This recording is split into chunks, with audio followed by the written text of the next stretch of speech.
দুপুরে যখন হামলা হচ্ছিল তারা বারবার আমাদের এটা প্রমাণ করার চেষ্টা করছিল যে আমরা নিষিদ্ধ সংগঠন হিজবুত তাহরির এর সাথী। তো এই যে তো তখন একটা ট্যাগ, এখন একটা ট্যাগ, এটা দিয়ে তারা তাদের যে ডুয়াল একটা যে চিন্তা ভাবনা আছে সেটা তারা প্রমাণ করে দিল যে তারা আসলে কোনোটার মধ্যে স্টে থাকতেই পারে না। তারা কোনটা দিবে, ট্যাগ দিবে সেটাই তারা জানে না, তারা কি করবে। আর তারা যেভাবে সন্ত্রাসীদের মতো হামলা করছে, হামলা করার পরে এখানে আমাদের কতক্ষণ অবরুদ্ধ করে রাখছে, একমাত্র আইন শৃঙ্খলা বাহিনী আসার পরে আমরা ওই জায়গা থেকে মুক্ত হতে পারছি। আচ্ছা, এটা শুধু আমি বলছি যে এবারই কেন হলো, এটা এবার না, এর আগে কোনো রাজনৈতিক দলের না, আমি এনসিপিরও না, আমি ছাত্র দলেরও না, আমি কোনো রাজনৈতিক দলের না, তাহলে সবাই এটা সব বিষয় জানে। আর বিষয়টা হচ্ছে এই তেজগাঁও কলেজে ইস্যু নিয়ে, এটা যেটা ভাইয়া বললো যে 5ই আগস্টের পরেও তেজগাঁও কলেজ নিয়ে অনেকগুলো ইস্যু ছিল, অনেক সমস্যা ছিল। আমি এখন পর্যন্ত বলবো যে 5ই আগস্ট 2024-এর পর বাংলাদেশ থেকে আওয়ামী মুক্ত হলো, বাংলাদেশ স্বাধীন হলো, তেজগাঁও কলেজের ক্যাম্পাসে এখন পর্যন্ত স্বাধীন না।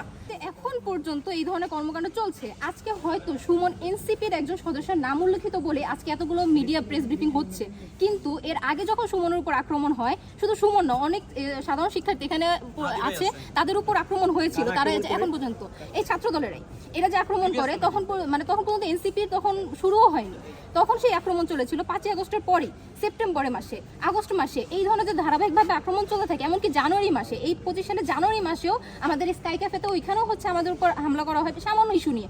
আসলে বিষয়টা হচ্ছে, এটা অলরেডি আপনারা স্পষ্ট যে একটা সামান্য বিষয় নিয়ে অ্যাকচুয়ালি তাদের টার্গেট থাকে যে হামলা করতে হবে, মারতে হবে, ওদেরকে দমাতে হবে, যেটা আগে ছাত্রলীগরা করতো। ছাত্রলীগরা হচ্ছে গিয়ে অন্য কোনো রাজনৈতিক দলকে উঠে দাঁড়াতে দিত না, যারা সত্য কথা বলতো, যারা ভালো কিছু করার চেষ্টা করতো তাদেরকে দমিয়ে রাখতো। ঠিক সেম প্রসেসটাই চলছিল। যারা আমরা হচ্ছে গিয়ে একটা তেজগাঁও কলেজকে আসলে ফ্যাসিস্ট মুক্ত করতে চেয়েছিলাম, এখানে রাজনীতি মুক্ত থাকবে, এখানে কোনো রাজনীতির ওইভাবে চর্চা চলবে না, যেটা আগে করা হতো, জিমনেশিয়াম ভিতরে ছাত্রলীগরা অ্যাটাক করে মারধর করতো, এই জিনিসটা আমরা হতে দিতে চাইনি। আর দ্যাটস ওয়াই হচ্ছে গিয়ে আমাদের উপরে বিভিন্নভাবে হচ্ছে গিয়ে অনেক কলা কৌশলে অনেক অপবাদ দিয়ে হচ্ছে গিয়ে মারধর করা হতো। তো ওই আমাদেরকে ওইখানেও করা হয়, এবং ওইখানে আমাকেও হচ্ছে গিয়ে কয়েকবার এরকম হুমকি দেওয়া হয়, আমি মেয়ে হয়েছি তারপরও। তো এই ধরনের ইস্যুগুলো না ছাত্র দলেরাই, নাম স্পষ্ট আমার মনে নেই, তবে তার চেহারা আমার মনে আছে। এই প্রমাণও আমি হচ্ছে আমার প্রশাসনের কাছে দিয়েছি। এখানে আমি বলবো, এখানে প্রশাসনের অনেক বড় একটা গাফিলতি আছে। আমরা প্রতিবার এই ধরনের ইস্যু নিয়ে আমরা গিয়েছি প্রশাসনের কাছে, বলেছি যে ম্যাম এরকম সমস্যা হয়েছে, এটা হয়েছে, এই সমস্যা হয়েছে, ওই সমস্যা, কিন্তু তারা হচ্ছে বলেছে আচ্ছা বিষয়টি দেখছি বলে দেখা যায় কি হয়তো বহিষ্কার করা হয়, হয়তো বা তাদেরকে বলা হয় একটা হচ্ছে গিয়ে দুঃখজনক পোস্ট দেওয়া হয়, বা দুঃখজনক হিসেবে তারা মিটিংয়ে ঘোষণা করে বলা হয় এই ধরনের হবে না তোমরা। এই যেটা আজকেও বলা হচ্ছে যে ছাত্রদের ক্যাম্পাসের মধ্যে দুই ভাইদের মধ্যে, ছোট ভাইদের মধ্যে মারামারি। অ্যাকচুয়ালি আপনারা একটু নর্মালি ভাবেন তো, ক্যাম্পাস একটা শিক্ষা প্রতিষ্ঠানের মধ্যে আপনার মারামারি হবেই বা কেন? সেটা হোক আপনার আসবে কেন? এখানে ছাত্রদলের সাথে এনসিপি সংঘর্ষ, এই কথাটাই বা আসবে কেন? এই পরিস্থিতিটা কেন শুরু হয়েছে? এই পরিস্থিতির জন্য আপনার প্রশাসন কি দায়ী নয়? প্রশাসন কেন এদেরকে জায়গা দিচ্ছে? নিশ্চয়ই এখানে প্রশাসনের হাত আছে, নিশ্চয়ই প্রশাসনটা টিকেই আছে এদের উপরে। এই প্রশ্নগুলো কি আপনাদের মাথায় আসে না? অবশ্যই এই সুযোগের জন্য। আপনার কি মনে হয় এই ধরনের ঘটনাগুলো বাংলাদেশে কি শুধু এক জায়গায় হচ্ছে? অনেক জায়গায় হচ্ছে। সবাই আসলে এখন আমার 5ই আগস্টের পরে সবাই সুবিধা নিতে প্রস্তুত, সবাই সবার মতো করে নিয়ে দিচ্ছে। এখন আজকের ঘটনা আমি সরাসরি প্রত্যক্ষদর্শী, তবে আমার কাছে খবর আসে, তবে এর আগে যেটা ঘটনা ঘটেছিল সেটা প্রত্যক্ষদর্শী আমি ছিলাম। এর আগে বড় সেম ভাবে হচ্ছে গিয়ে একে ট্যাগ দেওয়া হয় ছাত্রলীগ ভাবে, কিন্তু তখনও তারা কোনোভাবে প্রমাণ করতে পারেনি, কোনো হচ্ছে তথ্য আমার থাকেনি, কিন্তু তারপর তারা শুধু ছাত্রলীগ, এবং আমি সাথে হচ্ছে গিয়ে কথা বলেছিলাম, এবং আমরা সাথে যাই থেকে তাদেরকে ট্যাগ দেওয়া হয়, কিন্তু আজ পর্যন্ত এটা কোনো প্রমাণ দিতে পারেনি। এটা হচ্ছে আগেকার একটা স্টাইলে তারা হচ্ছে বারবার হামলা করা। নিজেদেরকে আসলে তারা ক্ষমতা দেখাতে চায় নাকি নিজেদের ক্ষমতা হারাতে চায়, এটা আসলে তারা নিজেরাই জানে না। এই জিনিস আপনি তো কোনো দল করেন না, আপনার উপর কেন হামলা হলো? আচ্ছা, এই তো একটা ভালো প্রশ্ন।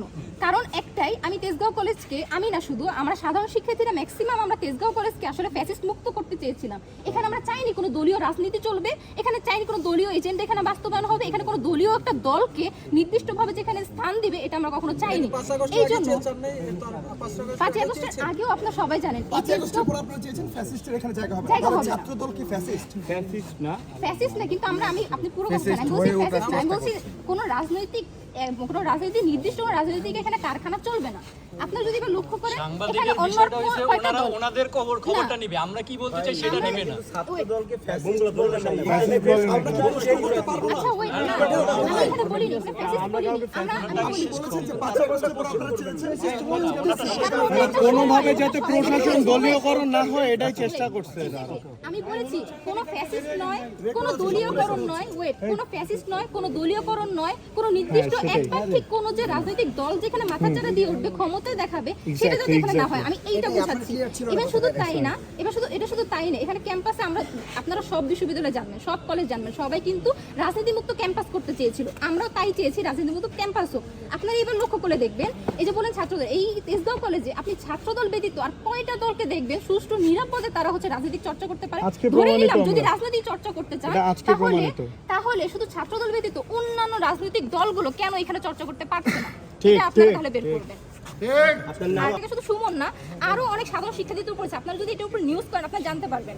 ইভেন এরপরও আজকে সুমনের উপর এনসিপি ট্যাগ আছে বলে আপনারা এখানে ছিলেন, কিন্তু যদি আজকে আমার উপরে বা সাধারণ কোনো শিক্ষার্থীর উপর হামলা হয় আপনারা এখানে কেউ আসবেন না, আমি এটা বলতে পারি।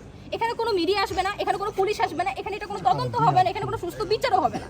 এখন এই জিনিসটা আপনারা আসলে পুরো দেশটা এমন হয়ে গেছে যে আপনি সাধারণ মানে আপনাকে মরতে হবে। আপনি